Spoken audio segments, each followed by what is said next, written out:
ആരാണ് ഡ്രൂസ്? ആരാണ് ഡ്രൂസ്? തെക്ക് പ്രദേശത്ത്, സിറിയയുടെ തെക്ക് പ്രദേശത്തെ, ഇസ്രയേലിനോട് ചേർന്ന പ്രദേശത്തെ ഗോലാൻ കുന്നുകളിലും സമീപ പ്രദേശങ്ങളിലുമായി വിന്യസിക്കപ്പെട്ട ഏതാണ്ട് 10 ലക്ഷത്തിൽ താഴെ വരുന്ന ഒരു മത വിഭാഗമാണ് ഇസ്മായിലൈറ്റ്, ഒരു ജിനിയോളജി ഉള്ള, എന്നാൽ പൂർണ്ണാർത്ഥത്തിൽ ഇസ്ലാമിക വിഭാഗമല്ലത്. അവർ ജൂതന്മാരല്ല, ഇസ്ലാമല്ല, ക്രൈസ്തവരല്ല. ഇതിലെല്ലാം മാറി നിൽക്കുന്ന ഒരു വിശ്വാസ ഘടനയാണ്. ഏകദൈവത്തിൽ വിശ്വസിക്കുന്നു. അബ്രഹാമിക മതങ്ങളെ പോലെ ഇവരും അബ്രഹാമിക പിന്തുടർച്ചക്കാരാണ്. അവർ തീർച്ചയായും യഹോവയിൽ വിശ്വസിക്കുന്നു, ഏകദൈവ വിശ്വാസികളാണ്.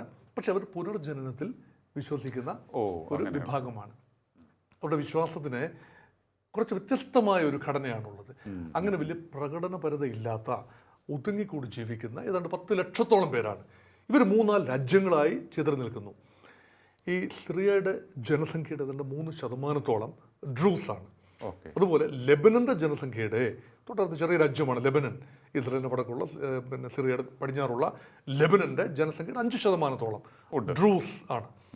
ഇസ്രയേലിന്റെ തന്നെ ജനസംഖ്യയുടെ 1.7% അവർ ഡ്രൂസാണ്.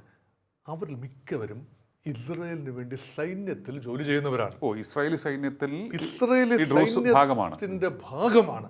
കാരണം ഇസ്രയേൽ